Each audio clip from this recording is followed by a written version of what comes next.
Majelis Hakim vonis 3 pejabat PMI Ogan Ilir dalam kasus korupsi dana hibah.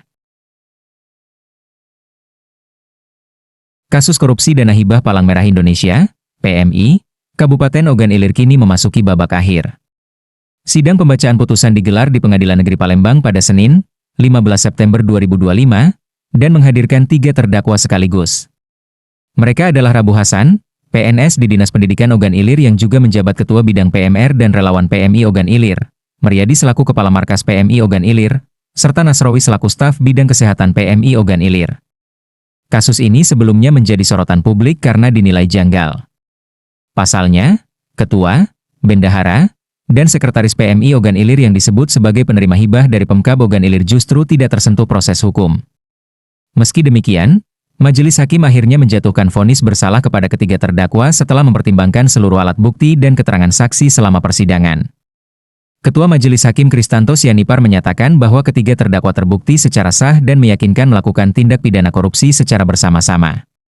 Perbuatan tersebut dinilai telah merugikan keuangan negara dan melanggar ketentuan Pasal 3 Yungto Pasal 18 Undang-Undang Nomor 31 Tahun 1999 tentang Pemberantasan Tindak Pidana Korupsi, sebagaimana telah diubah dengan Undang-Undang Nomor 20 Tahun 2001 Jo Pasal 55 Ayat 1, Pertama KUHP. Dalam putusannya, Majelis Hakim menjatuhkan pidana penjara terhadap terdakwa Rabu Hasan selama 1 tahun 5 bulan penjara serta denda sebesar Rp50 juta dengan ketentuan apabila tidak dibayar maka diganti dengan pidana kurungan selama 2 bulan. Putusan ini sedikit lebih berat dibandingkan 2 terdakwa lainnya.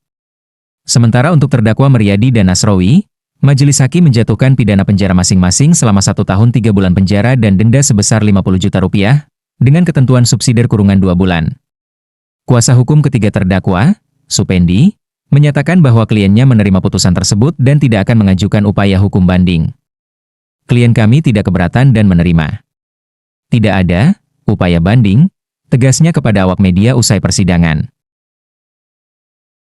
Sumber berita ini bersumber dari palpos.id. Untuk informasi dan berita lainnya seputar Kabupaten Ogan Ilir, jangan lupa follow dan like Instagram, Facebook, YouTube, dan TikTok Ogan Ilir terkini.